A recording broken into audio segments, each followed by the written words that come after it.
Last night, I had the opportunity to sit down with Taiwo and Kenny Onatolu and talk a little bit about the impact of football in their lives. And it was a fun conversation for me personally. I have a ton of pride in my time, and you can see the image in my background, my time as a Maverick, and you can see that there was a ton of pride in our program when we were there. When you just look around, so the program had a 99-year history, ended in 2010. We touched on that, but more importantly, the conversation was it was about old times. You can't get three guys together that spent that kind of time, in that environment, the blood, sweat, and tears that goes on in a football program, and not talk about that. But more importantly, our goal was to talk about the impact of the game, and I feel very strongly about that. I see it in so many good ways, and yet in so many ways it has to continue to get better. And so, with that being said, we had a fun conversation, and we talked about maybe not necessarily the things that are working against, the game, and there are some, and that was not necessarily the point. What are so many of the positives? What are so many of the things that make an impact, not just in the time when you're a football player at a college or in a high school program, but the impact that has in that time and what you learn in that moment or in those times that carry on for the rest of your life as you become, in the case of Taiwo and Kenny, as you become husbands, as you become fathers, as you become involved in your careers and your communities. Those aspects of the programs that they spent their time sit deep within, have stayed with them, and as I've said many times, mark you for life, and it's clear. So with that said, it was my pleasure as a part of XA Score to continue to bring these conversations forward in a profession that I spent the majority of my adult life, and in an area that I have a lot of passion. So I hope you enjoy the conversation. If after you have some questions about what we're doing at XA Score, please reach out to us as well. Love to have that conversation. We're impacting student athletes' lives and coaches' lives as well with our efforts, and we're having fun with that as well. You can find us online, xascore.coach. You can find us at Twitter at xascore, also Instagram and Facebook. So we're having a good time with that as well. So I appreciate it. Sit down and enjoy, and we'll talk to you again soon. Bye now. Man, I'm excited. So, hello to everyone that's with us. Good evening. I appreciate you coming to our football conversation this evening with two fine gentlemen. Whether you're on Zoom, we've got some on Zoom, we've got some doing a Facebook Live watching, and then there'll be some probably joining in, watching and recording later. And we appreciate all that and your interest and your time with us. My name's Brad McCaslin. I'm hosting this evening. This is our second event in a series of conversations that I'm doing on behalf of XA Score, which allows me the opportunity to have events like this proudly as part of our football community. And, XA Score is making an impact in student athletes and coaches and in their lives and in their operations and in their processes. And that in large part is due to just my time in the profession. And so it's fun to be able to step into it from this vantage point. So with that said, tonight's conversation is with, as I mentioned, two remarkable individuals who I first met probably almost 20 years ago. But I've never stopped appreciating how they impact their surroundings. First in college, as college football players, now as husbands and fathers, leaders in their communities and in their surroundings. I have a fairly strong bias about these two, and you'll understand that as we talk. But just as I do about the topic of our conversation, which is the impact the game of football has on its participants. And so it's going to be very interesting tonight to listen to that in particular through the eyes of these two gentlemen. And that's the essence of our conversation tonight. What I don't want conveyed is that other sports or other activities don't have an impact. That's not fair to say. My three kids have all played multiple sports. I support that wholeheartedly. I wouldn't want that any other way. But they all did or are currently playing football, and that includes my daughter. So this game this game has given us so much in our lives. And so, I think it's referenced as life lessons, right? Taught through the game. But I don't know that is how you can easily sum up its impact. And so we're going to talk a little bit more about that in specifics with these two gentlemen. So I could tell you this, the game, it never leaves you. Right. And that's why I've said, I think for years, that it marks you for life. And that's something that I think is truly special about it. So let me introduce our guest tonight. I'm going to change the view of this and make sure that we can see some faces in at homes, the people that are watching. So, Taiwo and Kenny Onatolu, born brothers on the same day. Another way of saying twins, right? So a couple things that I could say about each of these guys. They're fiercely competitive. And I've seen that many times play out in so many good ways. Both are rare with their loyalty. It's something that is just missing in a lot of folks, unfortunately. And they have graceful humility.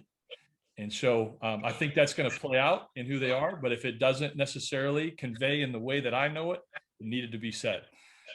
Taiwo is currently the defensive ends coach and special teams coordinator at the University at Buffalo. And I know we have a lot of former Mavericks that are listening to this. So it'd be responsible for me to mention that he's one of 4 former Mavericks coaching on the current staff. Chris Simpson, Scott Fuchs, and of course, Coach Lance Leipold, head coach, all were Mavericks at one time. And so I think that it's important to connect that. Taiwo, how are you doing tonight? Doing great, Brad. How about yourself? Doing well. I'm pumped that you're with us. Glad to be here. Yep, me too. Kenny is back in the Omaha area after retiring from the NFL in 2012. Played 3 years with Minnesota Vikings, a year with Carolina Panthers, and then 2 years in the CFL with Edmonton. That was prior to the NFL time. He's currently working as a real estate investor in the Omaha area. Has authored a children's book titled Two of a Kind, which we own here. And that came out in 2018. So, Kenny, welcome. How are you? I'm good. Very good. Thanks for having me. Oh, you bet. So I'm gonna turn this to you kind of quickly, each of you guys, and we'll bounce some questions between both of you, different order, and some are just for one over the other. But just give us, and whoever wants to start is fine, but tell us a little bit about what's going on in your lives right now. There's a lot of people that are interested, tuning in for the first time to see you, or maybe haven't connected in a while. What's going on in your lives right now? I'll start. Go ahead. You want to go? No, you go. You're firstborn. Yeah. 6 minutes, right? Okay, so with me, like you introduced me, I'm coaching football at the University at Buffalo with Lance Leipold, and that's really my life. I have a son. He's a little over two and a half years old. He's about 2 years old, and my wife is. They're still back in Nebraska, so really just staying busy with football, getting ready for some recruiting, and getting ready for the next season. So that's what I'm doing 24/7. Little update. Yeah. Little update for me. I'm married, 3 kids. 3-year-old daughter, 6-year-old son, and an 8-year-old son. So yeah, that keeps me pretty busy. I'm a real estate investor here in Nebraska. I live in Elkhorn and have most of my properties in the North Omaha, Benson area. Other than that, man, just trying to keep up with the kids. So yeah, doing good. You mentioned Benson, and so I have to say, my first 2 years of coaching, I was a bunny. Yeah, I know. Bunny. Kenton Keith and Randy Stella were 2 names that just jumped in my head from those 2 years that I was there. That was an interesting time to be there. Yeah, I bet. Yeah. We're soccer coach. What were you? I was. Yes. Yeah. I appreciate the dig. Speaking of getting digs in here, so let's. You guys have notoriously thrown everybody off about where you were born, where you grew up, where you're from. Now I'm living in the Chicago area now. Tell us a little bit about your background, where you grew up, a little bit about your family. Kenny, you go first. All right. So we were born in Chicago, Illinois. So where you're born is where you're from, right? That's what Yes. my dad told me. So we're from the Chi, right? But we spent most of our time in Nebraska. We were born in Chicago, where my parents went to college, and then we actually moved to Lagos, Nigeria, and we lived there maybe Taiwo, 5-6 years, maybe. Yeah, about 5 years. Maybe 5 years, and we came back to the States. I think we ended up in Sioux City, Iowa for a couple of years, then a little Bellevue, then we ended up in Papillion in about, what was that, fourth grade, fourth grade. Yeah, and settled there. So jobs kind of moved us around. That's the part that I referenced and have always heard. But also the interesting time of being here for a while, being in Nigeria for a while, and then being back. You know, that obviously being back here is part of where we're all connected. But your past is impressive with that. So let me ask you this from a sport perspective. What was football your first sport for each of you? Yeah. Yes, it was. We were interested in soccer. We liked soccer because my dad was a soccer fan. Nigerians are predominantly, that's football for them. That's the big sport there. So we liked soccer, but playing on a team and organized sport, it was football. Correct. When did that start for you guys? Was that when you came back and you were in Sioux City area, or when did that start for you? Or was it when you came to Nebraska? It was really Nebraska. Our best friend who we went to school with, his name is Bryce Miller. He could be listening now. He played football. His dad was a coach. He said, you guys should try out. We really didn't know anything about football, didn't know much about it. But then we were, I think 10, 12 years old. And so we decided 10 years old. Yeah, we decided to try it out and really fell in love with it from that point on. So in college, I think the story. Oh. Go ahead. No, go, Kenny. I think the story goes, we were at the pit and, watching high school football, and Taiwo and I were running really fast. We were playing tackle football on the side, and one of our best friend, Bryce Miller at the time, he told us, hey, I think you really should come out and play football. So we told our parents, and naively, our parents didn't know the injury history, the dangers of football. So they just kind of thought like soccer. So they let us go out there and do our thing. So that's how we started. So you got spotted and recruited at an early age. Yeah. Now you guys both played linebacker in college and beyond. What positions did you start playing in football initially? Go ahead.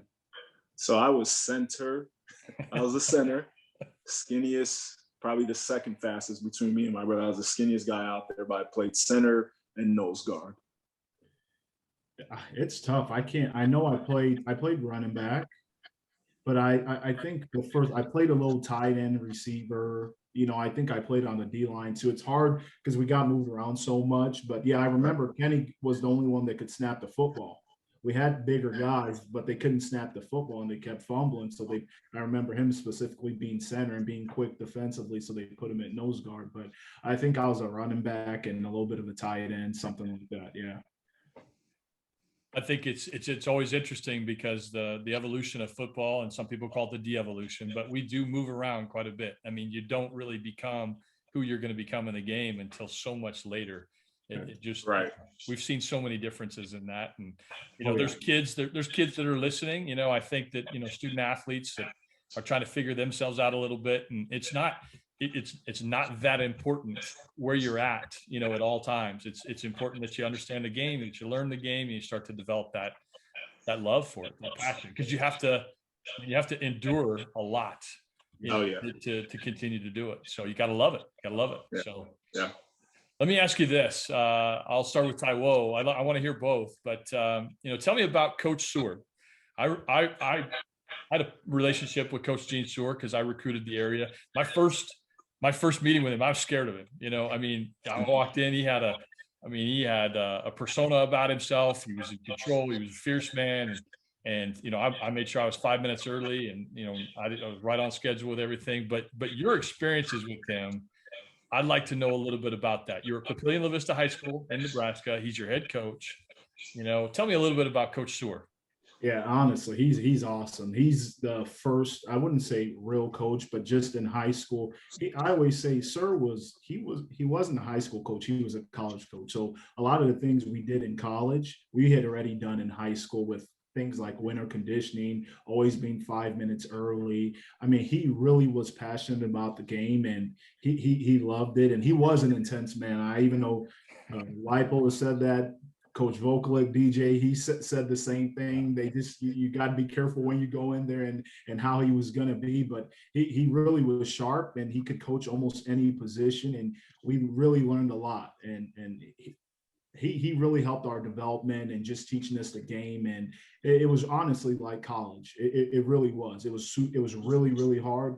Sometimes harder in some ways, which is hard to believe, just because back then there are no rules, especially for a high school coach like her. So after practice, we're running 8 full gassers, down, back, and you got to make it in time, and you will make it in time, things like that. But it made you tougher and it made you stronger. And sharp guy, X's and O's, great leader, always had motivational things, extremely passionate, and he really cared for his players. And yeah, really special guy. You touched on this, Taiwo, about some of his motivation. Kenny, tell us about what the symbol of the rhino meant to him and to you guys, and how he portrayed that. Yeah, it was, gosh, I'm trying to see if I even remember it. It's, I am a rhinoceros. I have the damn the torpedo spirit. I am full of rhino energy, and I can't wait to get up in the morning and start charging. It's still there, man. So obviously it meant something. I mean, I even remember a lot of our teammates got tattoos with the rhino on it. So it was just kind of like our motto, man, to get up, conquer the day, take over everything, and give it our best shot and not give up.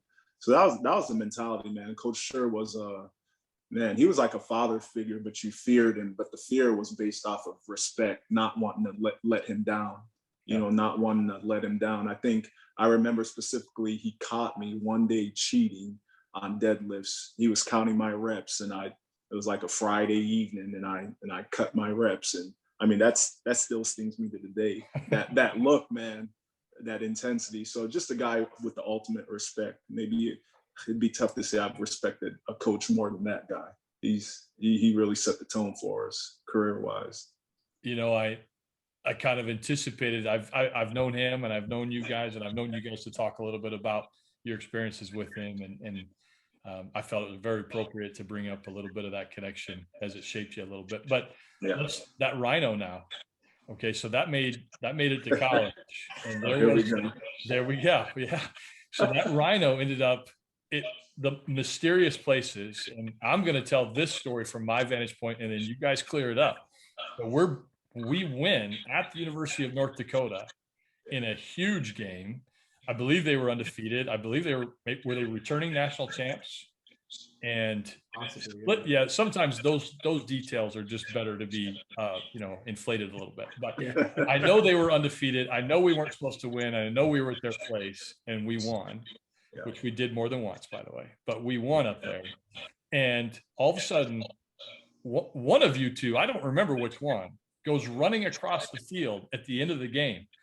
And you pick up a stuffed rhino that you had placed before the game on their sideline. And it stayed there the entire game. And you come back to the sideline. I'm like, what in the world is going on? And you're like, we put the rhino over there to spy on him, keep an eye on him. I tell you what, that completely changed that moment for me, to know that you guys did that. So who was that? I think it was Kenny. I think you put it there. Yeah, that was me. Oh yeah, keep a watch out, man. Keep a lookout. So yeah. And it's funny because part of the whole rhino thing, sir would say, is everyone knows the lion's the king of the jungle, but even a lion doesn't mess with a rhinoceros. You know what I mean? And he talked about the armor of a rhino and when it starts charging and all those things. And he was smart enough, as a young 16, 17-year-old, 18-year-old, 15-year-old, he knows, kids attach to symbolic things. Even some of the kids we coach, and giving us that rhino and something to take pride in. As silly as it may seem as a 38-year-old adult now, and the creed and the charging, waking up, like, and doing those, saying all those things before every game, it was pretty impactful. And like 38 years now, you still remember it. 38 years old, you still remember it. So it was pretty cool. Heck yeah. I think that stuff is, there's so much about the mental aspect of the game and triggering the right things. And, you've got to evoke emotion, but yet you got to control emotion. I mean, we were taught that at UNO as well, to be able to maintain that and keeping that balance. But man, if you're not trying to tap into some of that stuff, you're missing out on percentage points of your best self, Right. So I'm with you. So, there are some current student athletes that would love to know, your perspective and your experience, and as you take us through this. But let me ask you this: what's one thing that you did, okay, that others, maybe many others, most did not do, that put you on your current path? I'd like to hear from each of you. Yeah, for me, I think it's just honestly believing in myself. I think I was naive enough, or maybe I didn't even know enough to know I had a goal from a very young age. I wanted to play professional football. So I always truly wholeheartedly believed that. And I don't know if all my coaches believe that. I know my counselor didn't believe that as a freshman in high school when I raised my hand and said I was going to play in the National Football League. And he told me no. So for me, I always believed that I could play in the National Football League. So that was my goal. I know getting through high school, going to college, and then eventually going on from there would be the process. But just believing, man. And as crazy as it sounds now, when you look at the statistics and how hard it is to even play college football, numbers wise, I mean, it sounds impossible, but not to pay attention to that and control what you can control. Yeah. Oh, I think that's the power of belief. I think I've heard it said many times in a lot of different ways, but it can be more powerful than facts, right? I mean, you can overcome like what are legitimate facts with your belief. So yeah. Kenny, how about you? Or Taiwo? Sorry, geez, I'm only going to do that That's one. okay. Taiwo, tell me. It's fair. I guess if I could give some advice to a student athlete now, I guess I'm not really into hope. That's what, a lot of times, even as adults, we sit around and I hope, man, I get $1 million and I can retire on an island and, do this, and maybe a high school kid sitting there. I hope I get a Division I full ride scholarship and I can play for Nebraska or whoever, or I hope. And hoping is, there's not going to be some knight in shining armor that's going to come and take you to the promised land. It's really about putting in the work and putting in the effort and using your hands and your feet and your work ethic and outworking the next person. There's no secret sauce, no secret to doing anything. And just understanding that whatever you're supposed to do, and we always say this, is the bare minimum, right? Like if you're supposed to go to class every day, work out, read your playbook, that's what everyone's supposed to do, right? That's like breathing. That's like getting up and breathing every day. That's the bare minimum. To be different, you got to do more than the bare minimum. You got to push yourself. You got to push the limit. So my advice is the secret is, there is no secret. It's work. Outwork everybody. Work as hard as you can, and be obsessed with that. Whatever it is you want to do, be obsessed with it, and spend more time on that than you do on the things maybe that you just enjoy doing, video games or whatever it is, Netflix or any of those kind of things. So work. That's what it is. Outwork the next person.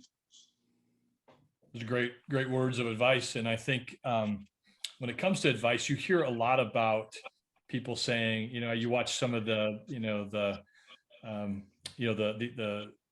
professional athletes today writing a letter to their former selves, and kind of, if you could speak to yourself at 18. But here's something interesting. Taiwo, what would you say to 18-year-old Kenny, knowing what you know now about things? What would you tell Kenny back then?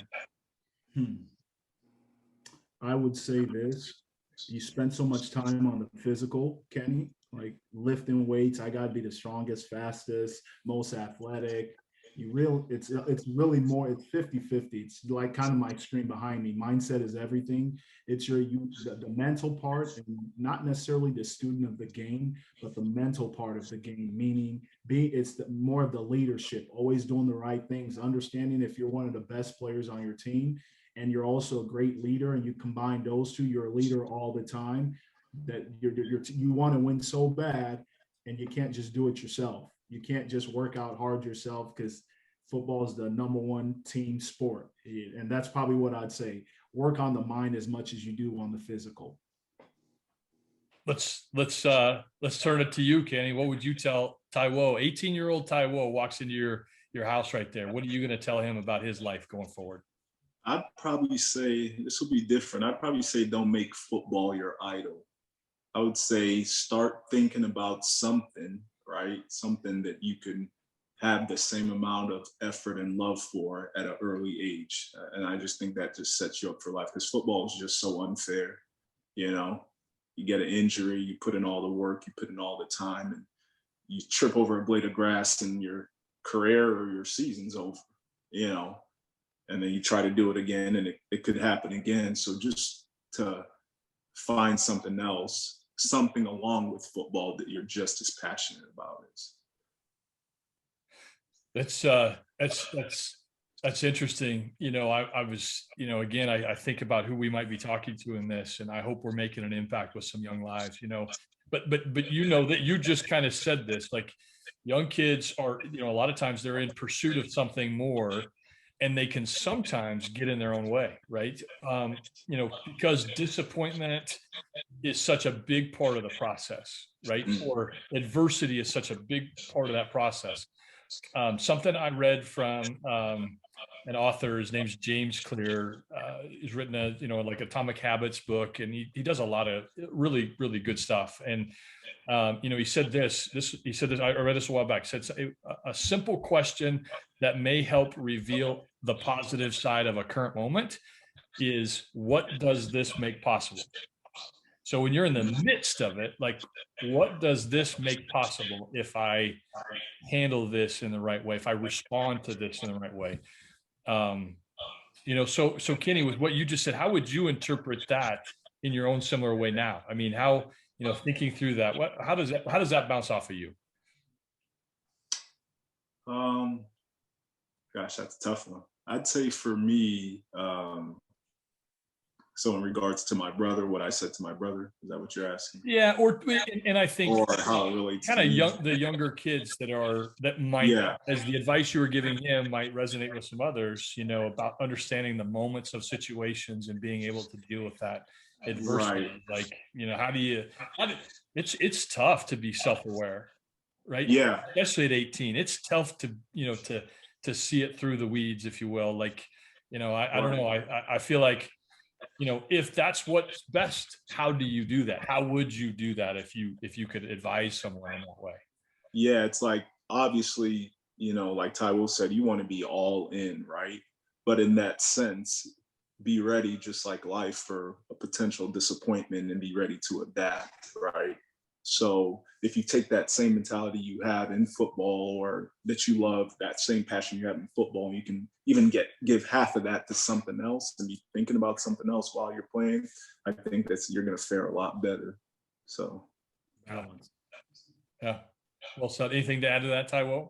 Yeah, I think what he's saying is, you know, when you're younger, the older you get, you start to become a little bit wiser. And, you know, when you're young, I'm a football player, I'm a basketball player, and that's all you care about. I think, and what Kenny's saying is having that, when he said just having that balance in life. Yeah. Because just that overall balance, I think that's what it is. You know, you're passionate about this, but have passions for other things, and balance yourself out a little bit more. That's great advice. Yeah, I agree. Let me turn just a touch now and ask you this. You know, talk about your recruiting experience. Each of you, you know, you had similar experiences, but probably had some unique parts to it as well. What were some of your options? Why did you decide on Nebraska Omaha? Talk to us about that. You want it, Kenny? You want me? I can take some of it. Yep. Yeah, so I think our parents were new to the whole recruiting process. We were new to it. We didn't really know what to expect. You just start getting these letters and it's like, wow, it's interesting. These teams are interested in us. So I think for us, really, I remember PB coming to our house and sitting down and having a Coca-Cola and, talking to our mom. Our dad was in Seattle at the time. So talking to our mom and, we're thinking, okay, Omaha's nice, it's good. But I think it was really the biggest part was, man, Vocalic, DJ Vocalic, Coach Vocalic, he was so persistent with us. I think we took some trips out to South Dakota, was it Kearney or else? Kearney, South Dakota, those were the main ones. And I think we were thinking about Kearney, right? That was our original thought. We're both going to go to the same place. We're going to go to Kearney, but Vocalic was calling us on Valentine's Day and, asking about girlfriends and this and all that good stuff. So it just, man, his persistence really paid off for us. Want to touch on that, Will? Yeah. So yeah, recruiting wise, we got recruited by a lot of the NCC and some of the Missouri Valley at the time. Yeah, Northwest, yeah. Northwest Missouri, I think South Dakota State. So a lot of those schools, obviously the NCC disbanded, but I think the biggest part was like relationships. And, we had the only reason as a young, we went to Kearney, we wanted to kind of get away from home. One of our buddies from high school also went there and his older brother went there and we had a really, really good time. Everyone knows they know how to have a good time in Kearney, not a whole lot to do there. So that's what we thought we were going to go, but Kenny touched on it. Coach Volk, he was, and part of being a coach now, DJ Watt, how relentless he was with us in the recruiting process, almost to the point of annoyance and calling all the time and just showing how much when someone believes in you that much and you feel that and you really feel like he believes in you, that really, that really turned the page for us. And we're like, UNO, we like UNO too. It's a great program. And we're going to go to UNO. And it was because of him, really. I don't think a lot of people knew that we were that interested. We were literally about to sign with Kearney, but DJ was such an influence at the time when he was recruiting us that we thought we wanted to play for him. Yeah. Oh, I think that's such a big deal, and it plays, you're recruiting right now, Taiwo, so I know that it plays a role in how you go about that process. And I learned a lot from Coach Volk. Like he outworked people at everything he did, right? And so, in recruiting was that. And when you say relentless, the man was, he still is. He's still coaching and recruiting. I don't want to talk to him in a bad way. Right. Relentless. And I do remember there was a time when we didn't think you guys were coming, or we didn't think, there was, different dynamics with all of that kind of stuff. And I didn't know it was Kearney per se, but now that you say that, I know Coach Sewer had a good relationship with the staff at Kearney, and so that does make sense a little bit, right? Yeah. But Coach Volk, I remember the day he came in and was like, "Nope." He was so determined, and he wasn't going to take no for an answer. You guys would not have loved being outside of the city of Omaha. I know that. Omaha was good to you. I agree. Yeah. Omaha was good to you. So yeah. Speaking of now, being at Omaha, being at UNO, I mean, you guys were right in the middle of the most, the winningest period of football in the 99-year history. Now, I have to say this, like I've said that a number of times, and I think there's some previous eras of Maverick football that take issue with that. And I wholeheartedly understand. I mean, they had teams in the 80s that made it to the semis. I mean, they had some great teams, nationally ranked teams in that time. They had national televised games with Coach Sandy Buddha. But the period that you guys played is the winningest period of the 99 years. There's 7 conference championships in 10 years. I mean, it is what it is. And so, and you guys were highly decorated, all conference, all American. You guys are like, between the two of you, you got 600 and almost 700 tackles in the program, which is absolutely crazy. You both were top 5 tacklers in the history of the football program. I could go on and on about all the different things to say, but I can also say that you were 2 of the best that ever played at UNO. And that's a crazy thing to think when you start thinking about some of the guys that you also played with. I mean, when you talk about being surrounded, the iron sharpens iron kind of that environment there was incredible, So I have to mention this, during, Coach Burns was there from 96 until the sad end in 2010. And I won't go into all that, but during that time, there was 13 players that made NFL squads. I mean, I'm from the great state of Wyoming. There were, in a decade of football, or 2 decades of football, there weren't double-digit guys from the University of Wyoming playing in the NFL. So, I mean, it was crazy to see how much success and how many good people that were tied to the football program. A couple are still playing. I mean, UNO hasn't played a game in 11 years, and Greg Zuerlein and Shaq Barrett are still in the NFL and making an impact. And so you guys played with Greg.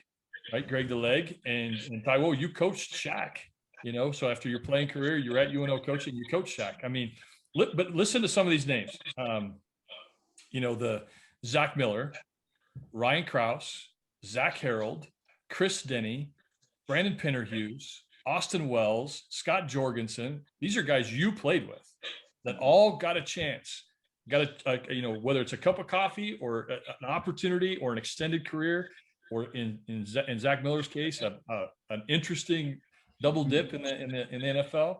And then before that, you got Marte Jenkins, Chris Bober, Chris Cooper, Adam Wright, Buck Rasmussen, Connor Riley, Brian Shepard, Tim Simich. All of these guys with UNO ties spent time on NFL rosters. So, I mean, I'd love to just hear. I'll start with you, Kenny. Talk a little bit about some of those experiences. I mentioned a lot of names there. Some of your experiences that you had with these guys on the field and how that impacted you. Obviously, I'll start with my brother first, just watching him go through his little NFL experience, getting to go to Buffalo and get a workout, and seeing the hype of his junior year and then the injury of his senior year, seeing all those things, and having Denny right next to me in the locker room and having Ryan Krause right next to me. So all those years from a freshman, I had a lot of conversations with Krause just about him wanting to go to the NFL and what the process is and how big and strong, and seeing how physically gifted he was. And that was motivation for me, seeing him and my brother. And just, I felt like Taiwo was just always a little better to me, always had a little more tackles, ran a faster 40, was 5 pounds stronger. That was motivation for me, just seeing those guys and saying, man, that's what it's going to take. So my experience necessarily wasn't on the field. I mean, I was in awe of the greatness, just watching. I remember my first year in Kearney playing outside linebacker, and Taiwo is playing middle, and he made every tackle. And I'm like, I am not on that level, man. How do I get to that level? It was just watching a flash and being in control of the whole defense as I think a sophomore, and I was a freshman at the time. So seeing all those things just played a role in me just growing in my game and getting better. When you see it, when it's right there in front of you, and you can, it's your locker, this is the guy right next to you. You see that every day for how many years? I mean, you can't help but to soak it in. Yeah, well said. Well said. Taiwo, how about you with your experiences and some of those guys, and obviously your brother as well? Yeah, I was about 15 pounds stronger in every weight. See, there you go. But no, just joking. That's true though. Yeah. So really, for me, I was a senior in high school. It was my senior year summer coming into college, and I was working for Chris Bober's dad, I believe, at Napa Auto Parts, and I would come up and work out at UNO, and it was just watching, and he wasn't mentioned, Chad Geiger, and watching him run in the summer, and he was nuts. And this guy was an All-American, and he would run laps, and he'd beat everyone in races. And I don't think he was the fastest guy. And everyone would go in, and he'd stay after, and he'd get extra conditioning. And I'm like, that guy's the best player, one of the best players in the country. He's an All-American. He doesn't have to work as hard as everybody, but he is. And from that day, that registered. And even before I got a snap or anything, that was going into the summer before I went into college. Just seeing that guy, and then hearing stories of guys like Chris Cooper, the guys before me, of how guys didn't want to mess up. I remember hearing this as a freshman, because if Cooper found out you're not in the weight room, you're not working out, there was going to be a problem. So those were things, you know, as I grew throughout the program, and my role changed from being a freshman to kind of being a leader, that I wanted to kind of project onto the new guys coming in. So all these guys like Yorgi and Chris Denny, it's just a bunch. It's when you're around a bunch of good people that are talented and work hard, all it does is bring the best out of you. You don't want to let them down. They don't want to let you down. And you just, it was really, I mean, UNO is just something special. A lot of people, you know, even guys that we work with out here, they hear about UNO a lot. Some of the coaches we work with, and you know, some of the stories they hear, and the former players, and even when I was with the Bills working with those guys, they asked, how did you guys lose a game? You guys have so many talented kids. They even asked questions like that just because so it was great experiences like that, those kind of people. And then obviously, you know, when you have a brother on the team, and I was there a year before him, and I wanted to make sure that he followed the right path. Like, hey, you want to play, this is what you have to do, and you want to be the best, this is what you have to do. And that natural competition from childhood always comes out too. I wanted to make sure I always had more tackles, I was better, I was a little bit stronger. And then he was always coming behind me, and you know, he wasn't far behind and was always trying to take it over. So that's just our battles from within. Fiercely competitive. I said it earlier. This is true. Fiercely competitive. So I think I was out of position. I should have been playing safety. That's the only reason. Then I'd have had all the records. We'll have to take that up with Coach Reed. There you go. That's right. I'll pass on that. So talk about this. You know, Taiwo, you're currently coaching. You know, you got the defensive ends who've been absolutely remarkable the last several years at Buffalo. You're also the special teams coordinator there. Talk about your coaching path to get there. Like, what has brought you to Buffalo with those guys?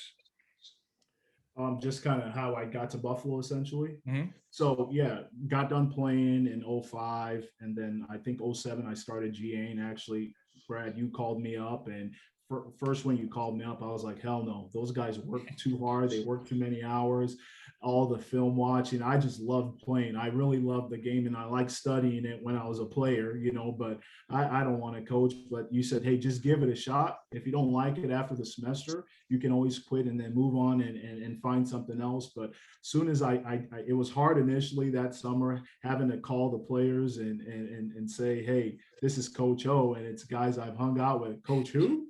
Taiwo? No, it's Coach O, and kind of progressed through there. So I GA'd at UNO for 2.5 years, got hired on full time, and then coached for a year there. And then the program got dropped. And then I went to Missouri State, where DJ Voklik was at, the guy we talked about earlier, who recruited my brother and I. Went there, and we were there for 5 years, got let go as a staff. From there, I came back to Nebraska, and then Lance Leipold got the job at Buffalo. DJ was up there as the secondary coach, and Lance brought me up as a director of player personnel. I worked under Rob Ainella, our recruiting coordinator. And then from that moment on, I ended up getting hired on full time, and that's where I've been. I coached DBs there, corners there for the first couple years, and now for the last 2 years, defensive ends and special teams. So tell us a little bit about this. Like, Buffalo has been so dominant on the field for the last few years, right? What's the secret? Like, what's going on there that's made them so successful, made you so successful? It's honestly, it's the same thing. Lance Leipold is he's a mirror vision of Pat Burns. It's the same things we did there when Pat came in, before a lot of us knew how bad the program was, and the culture, University of no opportunity, all those things. And it's really all about when you're trying to, especially when you come into a losing program like Buffalo, they were losing, they weren't losing throughout their history. It's about culture, and it's about discipline. And if you can instill that in young men, that eventually, it's hard initially, but eventually they'll buy in, and then that culture it'll change things and change things around. So culture, and literally a lot of discipline. And that's what it was, just like UNO. We do a lot of the same things from back then, and he's instilled that in the new coaches, a combination of Whitewater coaches and coaches from UNO, and that's where our success has been. He's the same guy from day one when we walked into Buffalo till now. We're going on 7 years, and he's the winningest coach in that program's history. So it's outstanding, and you know, I've had a little better look at it than just the average guy off the street, and you know what you just spoke on. I mean, the little things that you grew up on, you know, with Coach Seward, you know, the little things that UNO, you know, still playing such a big role, you know, there. I think that's such a, you know, the details are always important. So, and that's, you know, when you take care of the little things, right, the big things take care of themselves. How many times have we all heard that amongst ourselves, right? So, you know, you both, when you left, both of you, when you left UNO, you had NFL interest. You both had a process for that. I mean, Kenny, you talked a little bit about Taiwo's injury in his final year that really probably set that aside a little bit. But your route, Kenny, went a little bit different because you had the interest, but you went CFL initially. So talk to us a little bit about that decision and that path and that experience leading to eventually into Minnesota. Yeah, well, you know, like every player hoping to get drafted, you watch that draft, you watch every single number go by, you wait for the free agent call, no call for me. So ended up start getting some calls from Canada. And what did I have to lose? So I went to Canada, went to Edmonton. You know, I practiced with the rookies and I stood out pretty well. And then when the veterans showed up, I was wondering how I was going to make the team. Then I started getting some opportunities to play. I remember calling my brother from Canada and telling him once I got comfortable after the first preseason game, in 2 years, I'll be in the NFL. And then something happened. I got put on practice squad. You know, I was about to get cut, about to get sent home, thinking about what I'm going to do. And a bunch of guys got hurt, and I was the last guy that pretty much knew the playbook. So they were forced to play me. They didn't have any other option. We were so late in the season. And once I got an opportunity, man, I relaxed and I went back to, you know, 10th grade, just playing at peace, knowing, hey, they're going to cut me anyway, so I might as well have fun. Then I never relinquished my starting spots and did really, really well. And before you know it, I started getting some calls from some NFL teams. About 4 NFL teams called me: Miami, Tampa, Minnesota. And then there was one more team, and they wanted me to come and work out for them, give a tryout. So got back to Omaha, trained for a little bit at the, what do you guys call it? At the bubble? Yeah. Taiwo trained me. And coincidentally, all the drills that he did, the first place I went to visit was the Vikings, and they actually signed me right there on the spot after my workout with the same exact drills we did for the Vikings. So It was like to the T, the exact drills. So I was fully confident, and they signed me right there. And you know, my career kind of took off from there. Huh. I didn't know that, Taiwo. Did you put the Rhino up in Minnesota to know what was going on there? Yeah, honestly, and I remember him calling me after his workout and saying, "Man, like they were all the same drills." I said, "Really?" And I've watched the combine religiously for so many years, and maybe just subconsciously, those were drills I thought that would be good, just getting him move around, change of direction type stuff. But it ended up being, fortunately, helped him out in his workout. And I just want to touch, and a lot of people don't know this, on the story of when he called me, and I think I was GAing at the time, and he's like, I'm making $400 a week. I'm on practice squad. I'm not even getting an opportunity. Anytime a guy gets hurt, I'm supposed to be the next guy in. They fly another guy, some linebacker from USC or some guy that just got cut from Detroit. Like they give me, I'm in Canada in another country making $400 a week, driving a van around, barely can survive, sitting around all day. And it's like, just hang in there, just hang in there. And the moment they were forced to play him. I remember watching that game online. That's the only, it wasn't on TV, it was online. And that's probably, and I have a bias, but the moment, and this is what I probably tell anyone listening or young guys, the moment he got that one opportunity, I don't think I've ever seen anyone play a bet. I mean, I watched, and like I said, I have a bias, but I watched him run down on kickoff, and knock guys out. I mean, playing like a man possessed, honestly, and kick return, pancaking two guys, and linebacker just to where the coaches were, who the hell is this guy? They never knew they had him. And that's when you get an opportunity, you got to seize the moment. You got to take advantage of it. And he literally did never let it go. And then that's why he got all those opportunities later. So it wasn't just this. I think people nowadays think everything's, oh, hey, I want to play in the NFL. And there it is. No, it's like this, and it's hard. And it was almost over before it ever started, but got one snippet of opportunity and definitely took advantage of it. So that's what I remember. I remember watching that first game he got to play. And I mean, I was a confident guy and thought I was a pretty good player, but watching that was something I'd never seen in Kenny or at all, really, a guy playing like that, like literally unblockable. So it was fun to watch. It's awesome to, the respect that you two have for each other. So I got to tell a little story, a personal one that, Kenny, you're playing in a playoff game with Minnesota. Okay. And we're hosting recruiting activities. It's an important time for us in recruiting. Yeah. And so we're having dinner at the Scott Conference Center there on the campus of UNO. Coach Burns had us all dressed up and doing our stuff, and we're doing everything by the book, and it's an important time. And we have the game on, and we're watching, which was fantastic. And it's fantastic just to have that kind of environment. But then also, hey, that's Kenny. He played here. Okay, that's Taiwo's brother. I mean, so the whole moment, all I'm thinking about is the angle we're getting on these kids to recruit, right? That's the whole thing. And sometimes, when you're in the moment, you get lost about certain things. And it wasn't, I don't know how many, it may have been days, it may have been months, it may have been years, but I remember thinking about that later on. And I can almost see Taiwo's face, like watching you.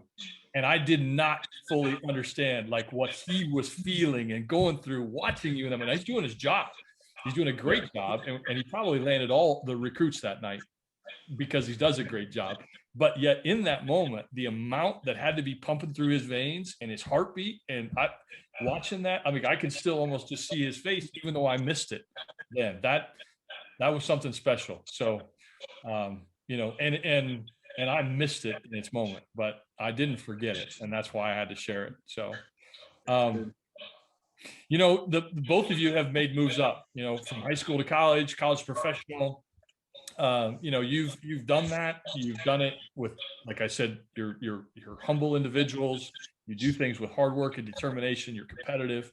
But if there's someone listening that's trying to do that same thing, and you've given some good advice right now, but what's something that may not be obvious? What's something that individual, just trying to go from where they're at to where they want to be, what's something you would give them?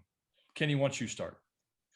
I think it's probably a page from your book that never left me, was just doing the right things, just doing the right thing. Right. Doing the next thing right. I mean, you're the guy that won't even steal a song.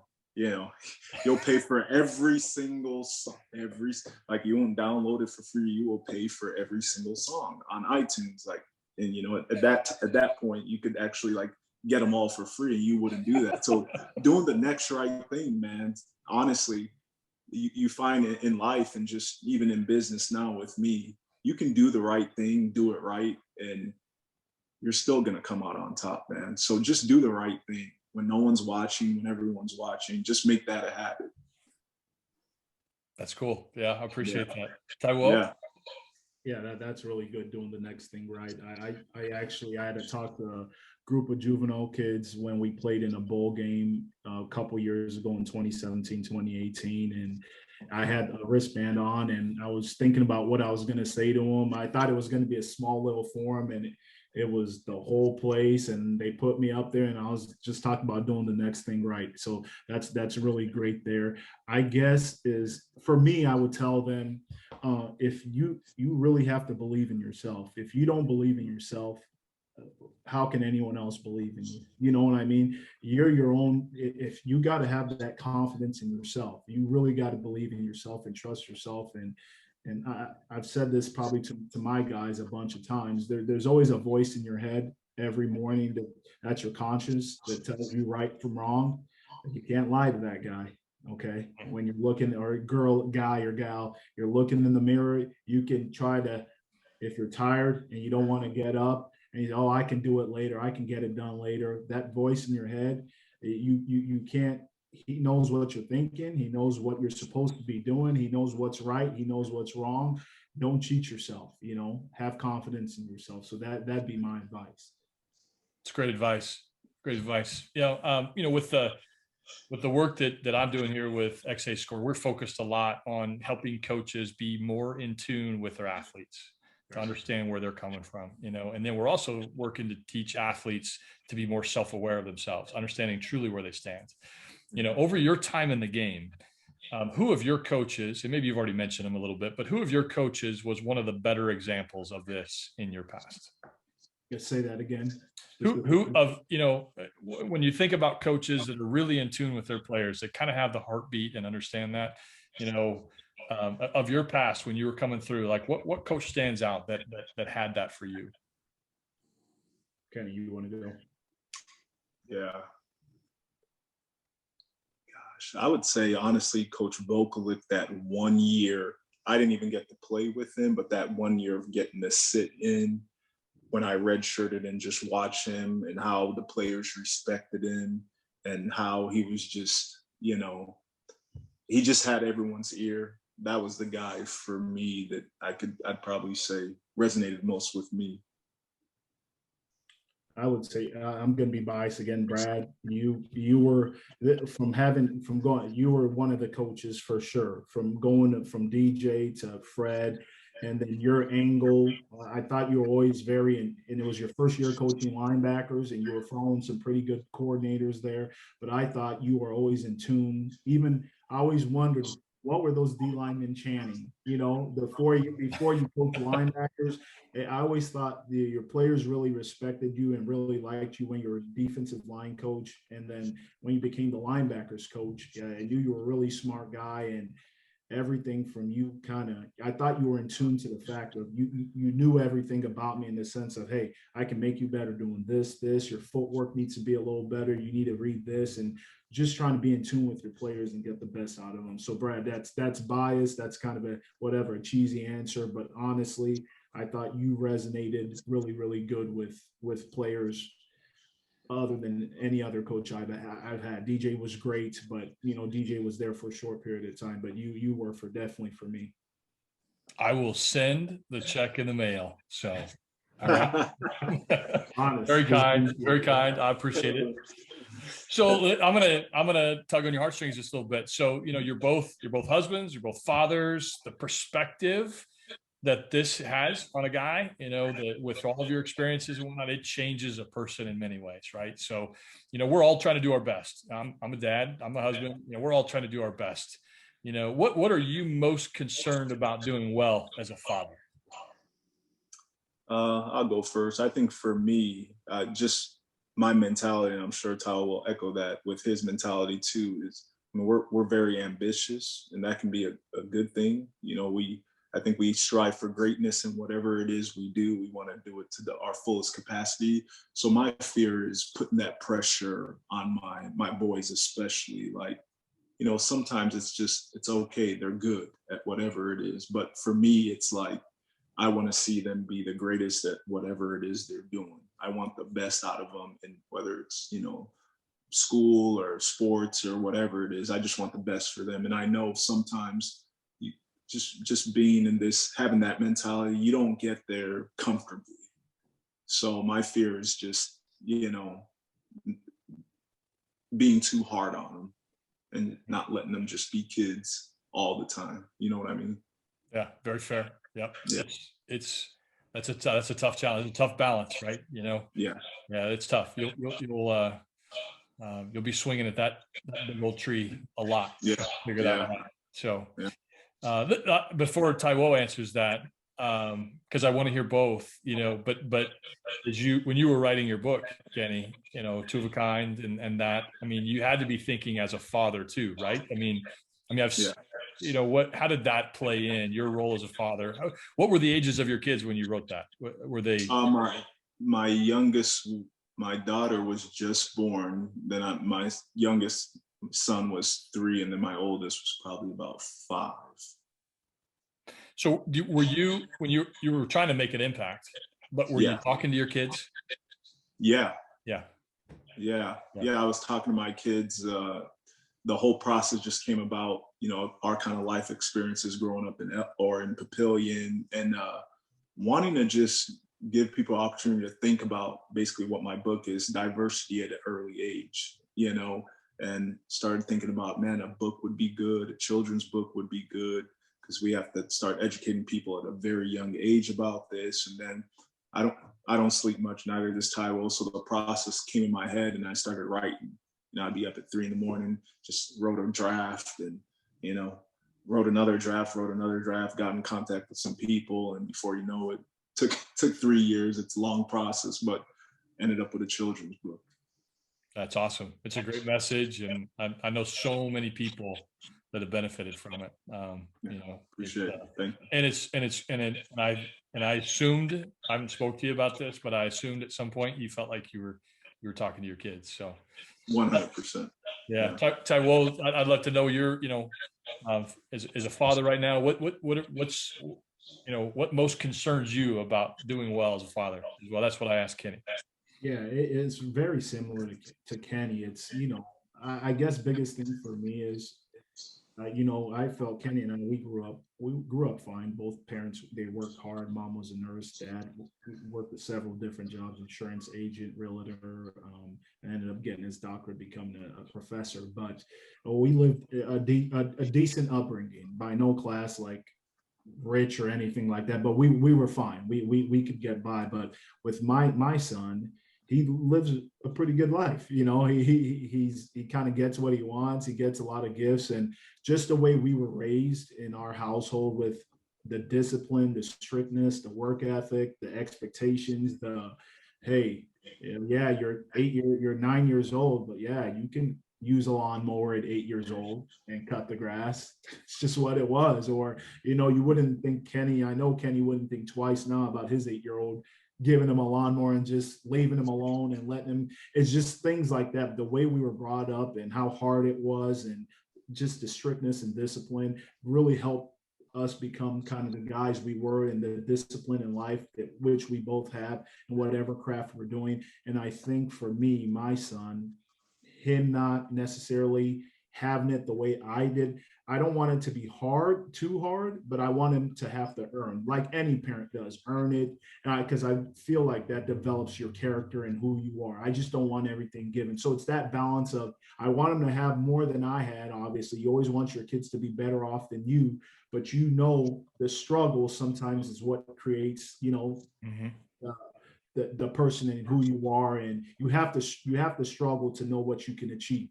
You can't, not everything's, life's not easy. You only control, you can control 90% probably of your life, but there's that 5 or 10% that you can't control. But that's it for me, is making sure he has to earn things. And I don't want to say his life's not too good. I want him to have a wonderful life, but I want him to earn it too, and understand that. Yeah. No, I understand that, because you guys have grown and benefited so much from, taking the hard discipline route, right? Putting in the time, and that's why your message is the way it is. You got to put in the time, you got to put in the work, and you got to deal with the challenges. And so if the challenges aren't there, I fully understand what you're saying. So, I put out, when we were advertising for this, I put out a video from a few years back from Coach Bill Curry. He's a college football coach. He's an analyst. He's a wise man, played for the Green Bay Packers back in their heyday. But he talks about the power of the huddle, so bringing this back to the game a little bit. When you talk about people coming together on a football team and in a huddle, and it's a fantastic story. I've heard him tell it a number of times, different ways too. But, he was also, in the one that I shared, he was reflecting upon our country, and what we're going through, right now. And we've been going through it for a long time. And, it's with race, with injustice, with some of the content of your book, Kenny, with, understanding what's going on in this world, and what, how do we get better, and, within football, though, I've always had it's maybe it's naive to a certain extent because football is not perfect. I know that the game is not perfect, the environment's not perfect, but I've always felt like that is where people can learn to be accepting, and the best programs that teach that help that to occur. They help people understand how to count on each other, the blood, sweat, and the tears, and the indifference of the differences between us are indifferent, doesn't matter, as long as we're willing to all put in the work. So let me ask each of you, Taiwo, you start. I mean, how is that in the world of football? I mean, you're in it every day right now still. How is that? How do you perceive that with the education of individuals and what's going on in this country and, in the divide? Yeah, it's a great topic, and to me, there's nothing like the game of football. Just and I grew up a basketball guy, but in the game of football, to have success, you have to work together, and I think that's a life concept. And for any play to work and to have a successful team, it doesn't matter where you're from, what race you are, what your background, what your religious beliefs are, or anything like that. Those guys huddle up. They get the play from the play call from the coach. They line up, and they have to work together as family, as brothers, as one, to execute that play to have success. Just like if everyone can take that model, right, just in life and with all the things that are going on, doesn't matter who you are, where you're from, where your parents are from, what your demographic is, and you just work together, you can become whole and you can succeed. And I think every day, day in and day out, that's why everyone, we love this game, is we recruit guys from all over the country. And definitely you got guys from Wyoming, you got, right, coach, you got guys from Florida, you got guys from Mississippi, far different from one another, but in that locker room they're all hanging out, they're all celebrating together, they're all doing the same thing, trying to achieve one common goal. And to me, that's why that whole huddle thing and what's going on in this world, it's really that simple of a concept. Stop worrying about all the other, that stuff's just all fluff. We're all human beings here. Come together as one. We all want the same. Well, I shouldn't say we all want the same things, but everyone wants to be happy, live a good life, work hard, have children, do those kind of things, and that's the basis of things, And that, to me, that's what it's about. Kenny, with you, I mean, you had two really different, Canadian football, the NFL. Like, how did you see that play out in your football environment in terms of, impacting individual people's beliefs or ideas about other individuals? Yeah, man, the locker room is like a melting pot of players from all different types of backgrounds, like Taiwo said. So, I mean, you have no choice but to get along and figure it out. And I think the biggest thing is there in the locker room, there's empathy, man. Different music's being played. So here, you got country music one day, you have rap the next day, and we're all figuring it out, right? We're appreciating our differences while working together. And I think that's the biggest problem that we're having here in America today. We're not willing to empathize with a certain group or believe them, and we're not willing to work together. And in football, that's a necessity. If you want to be successful, if you want to win, if you want to come together as a team, you have to work together. You have to be willing to understand or put aside some differences and work for a common goal. And I think for America, especially America, man, if we could put aside our differences and work together for a common goal, man, we'd be in a much better place. So football is the ultimate. I mean, that football, a locker room paints the perfect picture. A huddle paints the perfect picture of that. It does. I know that it's still not perfect, right? I know that even football needs to continue. Our community needs to get better in that area. But, I thought, here in Illinois, when they weren't playing this fall and everything coming out of the summer, was so hot. I was like, man, like these kids in this area, we're not that far from the city, and the things that were happening in downtown Chicago, like this city needs, and I'm biased, we've said that many times amongst us all, they need football. You need to be in a group of people and understanding, and not the noise of what separates us, but what brings us together. And I know that's often said, but to me, the answer was the game that we have spent so much of our time with. and that was missing, in the fall here in Illinois. But knock on wood, 1 week from now, we kick off and we get to play a 6-game season, which I'm fired up about. So when you guys first arrived, I'm going to take you back to UNO again. When you guys first arrived at UNO, you talked about Coach Volk, and man, you talked about an impactful individual. And then Coach Reed, we've mentioned his name. Coach Reed was defensive coordinator for both of you guys and your position coach. I remember the things he would say about the two of you guys, probably not to you, but in our meetings and whatnot, the high regard he had for each of you, when the game was on the line, what he wanted done and how he wanted you to be a part of that. The confidence that he had was through the roof. But tell us a little bit about the impact that he had on each of you at that stage of your career. I'll go first. So when Coach Reed took over, I wanted to get better personally from a football perspective and pass coverage and things like that. So he helped me with my footwork and my eyes, and I need to be more patient. This is what the quarterback's looking at. You need to learn 3-step, and you're just pedaling out of control, trying to make plays and read the quarterback's eyes and his shoulders and his aiming point, and I end up having 5 or 6 interceptions that year. So for me right away, I knew he was a secondary guy, and I wanted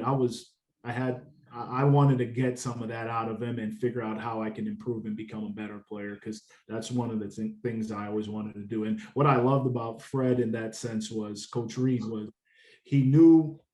he'd coached, I think, linebackers in the past, but he knew he wasn't going to be DJ. He was himself. He didn't try to be anyone else. He came in and said, hey, these are the things I think you need to get better at, and this is what I'm going to help you with, but I'm not going to mess you up either. I may make some mistakes here or there. And I've used that when I've transitioned from coaching positions too, because players like honesty and things like that. So Fred, awesome guy. He was really a great coach, did great things for us. And for me, that's how he really, really impacted. He always kept it real. And from a player perspective, I really appreciated that about him. And he'll yell at you, he'll cuss you out too, but then he'll tell you he loves you too, and he probably did more yelling and cussing than anything else, but you believed him because you didn't want to disappoint him. Yeah. Kenny, how about you? Yeah, for me, man, it was like that fear factor, that father that you really, really respected. A little different relationship with Coach Reed with me. He was probably the first coach, really, because Taiwo set the tone before I got to UNO. He really excelled, and I got there, and I had it pretty easy. People expected me to be good, and I was good. So, things kind of fell in line for me. I was, as a redshirt freshman, I was all conference first team. So he kind of put me in check, man, and I didn't like it. He would call me out in front of my teammates, and I'm like, I'm Kenny Onatolu. Like, I don't, that was my mentality then. So I really learned to be humble. I mean, he put me behind Randy Stella. He really, really made me fight and really kept it real. Like, you're not Taiwo, you're Kenny. You're not Taiwo, you're Kenny. So that really resonated with me, man. He would even tease me about, man, why are you trying to dress like your brother? Because I'd be my brother. Like, he had the wrist, you know how we dress. Oh, yeah. The wristbands up, and I did the same thing, and he said something. So for me, Coach Reed really irked me, but it was a positive thing. It was really a growing thing until when I got to Canada and I made the team. He ended up calling me, which was great, and we talked, and I really respected that because, I'd never been called out like that until he coached me, and that's exactly what I needed. Well, I thought what we should do is he's listening, so bring him in. Oh, man. See what he has to say with you guys. I take it back. I take it all back. Oh, man. So Coach Reed is on, and then when he unmutes and turns his camera on, we're going to see his. There he is. What is going on? What is going on? What's up, man? This has been pretty cool. I've been listening for a while. This is pretty cool. You know what I mean? Yeah, this is awesome. Coach Reed Coach Reed's currently, he's the safeties coach, pass game coordinator at Eastern Michigan. So those that are watching, I imagine many know that, but I want to say he was the defense coordinator at Nebraska Omaha, It's your early years. I know it was a crossover in years there, but for 2 of the years there for both Taiwo and Kenny, coached them both. And, like many coaches, Coach Reed's been a number of places. We tend to move around a little bit. Spent a couple of years with the Lions, Detroit Lions, and was also, think about this, he was at University of Buffalo, where Taiwo's at right now, and won a conference championship, won a MAC championship there as a defensive coordinator. So I thought it would be, we were trying to get Coach Volk and Coach Reed to blast you on the screen right now, to sneak it on you. Coach Volk is he's coaching with UNI, the Northern Iowa. They play Southern Illinois, and they're practicing at night to deal with all the schedule challenges right now. So they're night practices. Otherwise, though, he does say hello and gives his best. But man, Coach Reed, over the years, you've coached a lot of guys. Okay, I'm not trying to say how old you are, but I mean, you've coached a lot of guys. Division II, Division I, NFL. What stands out about your experiences with these two gentlemen? Yeah, first of all, appreciate you inviting me on, Brad, and having these two guys. These guys are have been a big part of my life and in my coaching career. I would say this: they're probably the most relentless guys that you'd ever want to coach. I mean, I just remember, and I don't know if you remember, we used to do special teams drills, and we get ready for special teams, and they were like awesome. I mean, they were biting at the bit to get out there and block a punt, and those type of things, and want to know the techniques to be able to get that done. You know what I mean? And these are guys that played a lot of snaps on defense and are really good players, but really relentless, tough guys. And that flew around and made us really good on defense. And so it was just a pleasure to coach those guys, man, and awesome to be around them, And this is pretty cool. This is pretty cool. You know what I mean? Now I've seen Taiwo and been able to talk to him a little bit. I haven't seen Kenny in a long time, but this is pretty cool. Yeah, it's pretty cool. And it's been great to listen to you guys and all that. I was hoping that you said some nice things because there would have been a check in the mail, but you guys came around towards the end, so maybe I'll put a check in the mail here, for you guys. So, but it was a pleasure. I will tell you this. Here's a story though. When I left and got a great opportunity. And when you get opportunities in this profession, it's a lot of times because of the guys you coach. You know what I mean? And we had some really good players at UNO. And so, when you have good players, they make you look good as a coach. I mean, that's the reality, right? And so I got an opportunity to go to Ohio U, and I remember going through the spring there in Ohio U. And at the end of spring, and we were just, we were pretty average. I remember talking to the staff, and I was like, hey, I got two guys that can play linebacker and come in here today and start for us. And they looked at me like I was crazy. It's like, from UNO? I was like, yeah, I got two guys. If they were here, they would start for us, and you guys, I love them, and that's how much I thought of you guys as players and what you brought to the table as student athletes there at UNO, no doubt. Don't think that we weren't worried about that happening. Trust me. We're trying to hold down that fort back at UNO and making sure there was no exodus out to Ohio. Yeah, right. That's right. So, Coach Reed, as a coach, when you're recruiting or when you're coaching, what are you looking for in a player? And I know you said relentless, but I mean, these two guys had so many special things. Is there something individually or something about both of them? When you're looking at a player right now, what do these guys have that you want, that you have to have? Well, they have what everybody is looking for. They got the twitch, the movement skills, the explosiveness, all those things. I think what sets them apart though is the mentality, right? I mean, they got that football. We talked about football character, and those guys that have that little something extra. And they had it, and it's really a mentality, really. And Kenny was telling you a story in terms of being behind Randy and stuff. He wasn't deterred though. You know what I mean? Yeah. He wasn't deterred. He was like, okay, all right, I'll show you. And competed very hard to put himself in position to excel at a high level. So I think what separates them, we all look for the same things athletically, but I think it's the mentality, that they had. They're just relentless, and they weren't going to be deterred. They were unwavering in everything, in aspect in terms of their performance and how good they were going to be. Mm-hmm.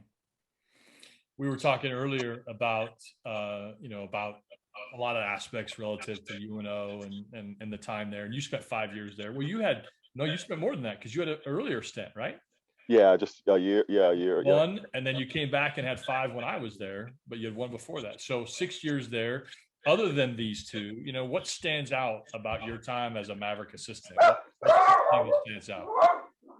It's my dog barking there. Messing with that dog. You know what though? It was a great time. Because when I came back, your program had already won, a championship, so we were on the ascent, right? And the staff, there was, of course, familiarity with all the guys that were on the staff already, and some of the players, when I came back, it was a few that were older that were still there, but it was it just every year it just seemed like we got better and better, and I think just in terms of how we attack things and how we worked. I mean, our guys really worked. I think back at how they really worked in the summer. Mm-hmm. How hard those guys worked in the summer. It was unbelievable when I think back at that program and how hard all the work that these guys put into to be champions. And we did that. And I think one of the unique things in terms of UNO too, there was different coordinator, DJ, winning a championship as a coordinator, myself and you. It goes to the type of players that we had, Yeah. To win championships. Yeah. The environment of talent was outstandanding. No question about that. No, there's no question. Taiwo, Kenny, do you have anything you'd like to ask Coach Reed? Now let's put him on the spot. You guys haven't. Taiwo, you probably talked to him here more recently, but is there anything that you'd like to buzz his tower with?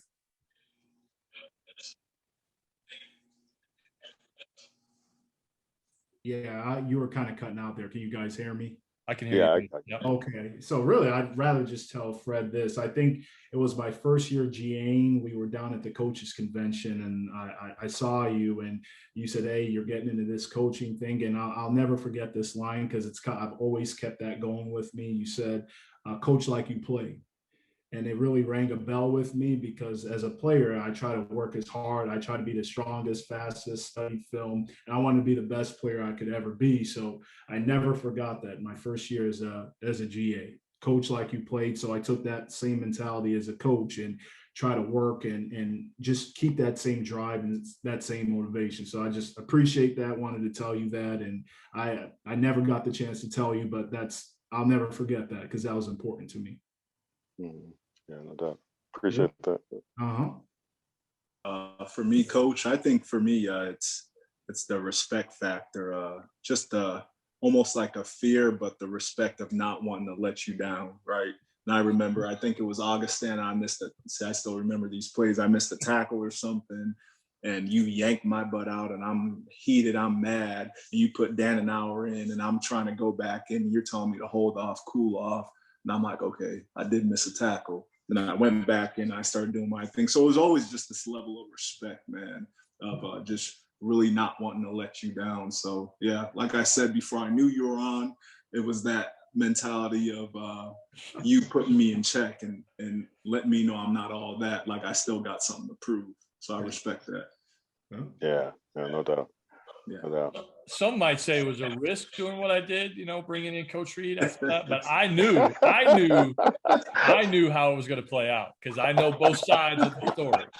I knew how it was going to play out. I could see that maybe there was some concern if you think about it. But I'd be interested in this. So, we've been talking a lot about football and its impact in lives. I mean, I said it earlier, it can mark you for life, and obviously we're all still, relatively, involved in it in a lot of different ways. But I mean, from where each of you sit, today, and I'm going to go Taiwo, Kenny, Fred, right around the horn there. From where each of you sit today, what do you think that is most for you? Where is it most marked you for life?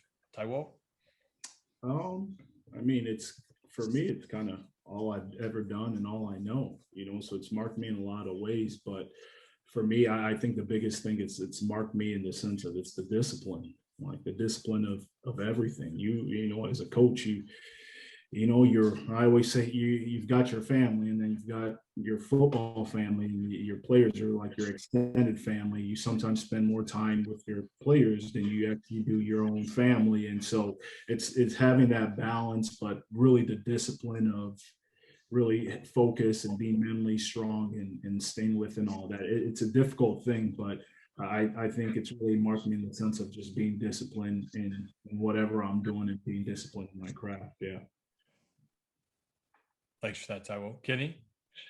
I think for me, I think I touched on it earlier about you look at life, you look at football. I mean, how unfair football can be, right? Mm-hmm. It really teaches you about life, man. Like I spoke earlier about you training really hard and tearing your ACL, and it's all over just like that. And truly in football, other sports too, but truly in football, any play can be your last play, man. And in life, we really should live life like there is no tomorrow. So for me, it's just that, man, football has just prepared me. I mean, how can you go through a training camp where everyone's going on vacation and, swimming and going to the beach and going to parties, and we're all huddled up in training camps, sweating, hitting each other, hating each other at times. And how can you not get through life when you can get through that? There's beauty in that chaos, and that's just the preparation for life. Yeah, very true. Coach Reed, how about you? Yeah, I think overall, and I've grown though so much from the first time I started coaching, even back at UNO until now. But really, overall, it's impacting the young men that I coach, really, and trying to figure out a way to get through them, and so they can use football as a means to an end to get to to whatever their goals are in life. You know what I mean? And it's a microcosm of life. What Kenny just touched on that a little bit as well. So that's the main thing, just to impact these young men's life. Now, I do it a little different than some guys. You know what I mean? And there's a lot of tough love, right? I mean, that's just the way things are. But there's no question there is a lot of love now. And so I don't but the reality is I'm trying to impact them for their lifelong journey. You know what I mean? So that they can impact someone else.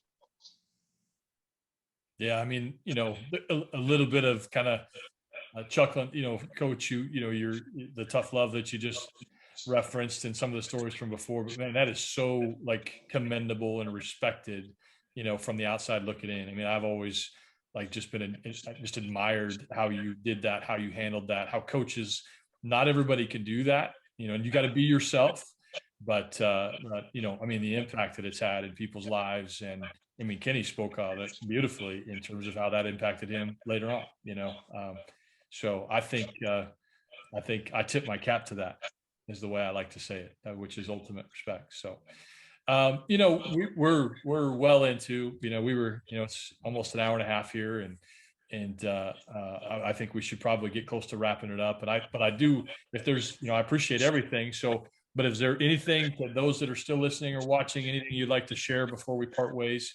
Taiwo, I'll start with you. No, just appreciate everyone's time, and I don't have a whole lot. I hope you guys enjoyed it, and hopefully you got something out of it. That's the biggest thing, and just that's be yourself. And my biggest thing, it worked for anything you want. You got to work for it. That's always my biggest advice. That's good. Kenny? I'd say, just speaking about football and sports in general, I know football's been getting a lot of bad raps with concussions and CTEs and all that stuff, but it's so worth it, man. I can't imagine my life without football, the type of person I'd be, so to any parents and kids, worried about that, I mean, I just think football value brings so much more than any bad things that could happen to you playing the game. So it's worth it. Yeah, agreed. Coach Reed, you want to throw some 2 cents in on that? Yeah, it's all about the relationships, though. You know what I mean? You can put this together and get Kenny and Taiwo, and then bring me into it and try to get DJ. You know what I mean? That's it's about the relationships, right? And I think that's important. It's really important, and we always have stories that we can tell, those type of things, and a lot of funny stories that we could tell. And speaking of that, I got one question really quick for Kenny and Taiwo. What happened to the brown suede shoes? Oh. The people listening probably have no idea what I'm talking about. Man, you know what? I know when I got him from LB, Lawrence Butler, I gave him to Kenny, obviously. So I don't know what Kenny did with him. I gave him the Kush. Kush, that's right. So we got to ask Kush. Yeah, we got to ask Kush. Hey, fellas, that's tradition right there. Yeah, I forgot about that. Yeah. Right, That's good. Yeah. I love it when I forget something like that and it comes back up. That makes me feel good. Now, were those your shoes, Coach? They were my shoes. Yeah. And then I think Tyrone Bryce, I was getting get rid of them, and he took them and won the practice one day. I think it was one of those walk that, at the end, I think it become either Friday or something like that. Friday walk. Yeah. And you guys kept that going, so I thought I'd bring that up. Good. I forgot about that. You guys don't understand. You don't understand the amount of stress that brought to me on a Friday when I would see another guy come out with a pair of loafers on for Friday practice. Oh, that's good. Oh, that's classic. Classic moment, man. Oh, yeah. Well, hey, I appreciate the three of you more than I've ever said, and so I'll say it now in front of others, and appreciate the time, tonight, of course, but more than that, and this was fun. I've been looking forward to this for a while now, and I knew that there would be not just something to enjoy, but something that we could live on out of it. Your words will make an impact, and they should, because we're not done living, none of us are, but you've lived a great story that others need to find a way to emulate. And so as I tip my cap to Coach Reed, I tip my cap to you, Kenny, to you, Taiwo, and I appreciate you, and love seeing all the things that you're doing and have done, and can't wait to see what's ahead. So for that, I appreciate it. I think we'll shut her down. Coach Reed, thanks for popping in and adding a little bit to this. Yeah. You guys, it was fun. It was fun. It was fun. So I'll say goodnight, and until next time. All right, appreciate it, Brian. Take care, guys. All right, take care. Take care. All Bye right, now. Bye.